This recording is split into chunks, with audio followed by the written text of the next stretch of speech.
रामकृष्ण हरी मंडळी, सकाळी सकाळी उठल्यानंतर शस्त्रग्रहामध्ये गेलो. शस्त्रग्रहामध्ये सर्व हत्यारे व्यवस्थित आहे का हे आम्ही पाहिलं.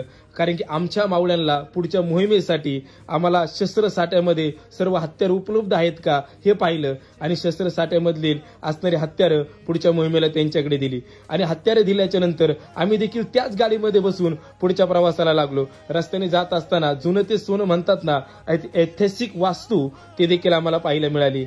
जाता जाता रस्त्यामध्ये गारवा रसवंती, या रसवंतीचा देखील आस्वाद घेतला. कारण की आमच्या सोबत असणारे आमचे शिवाडेरे हे आमचे सारथी होते आणि त्यांनी एक नव्हे दोन नव्हे तब्बल 3 ग्लास रसाचे ग्लास पेले आणि मन तृप्त करून टाकलं. कारण की इकडे तापमान 47 अंश इतकं तापमान असताना आणि त्यामध्ये पाण्याची प्रचंड टंचाई असताना पाणी आम्हाला कुठेच भेटत नव्हतं. पण 5 रुपयामध्ये 20 लिटर पाण्याचा आनंद आम्ही देखील घेतला.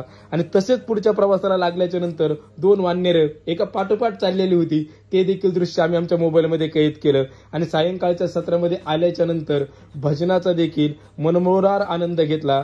कारण की भजन आपल्याला शक्ती देतं, भजन आपल्याला एक ऊर्जा देतं आणि ह्या भजनाचा मनसोक्त आनंद घेतला आणि दिवसाची समाप्ती देखील झाली.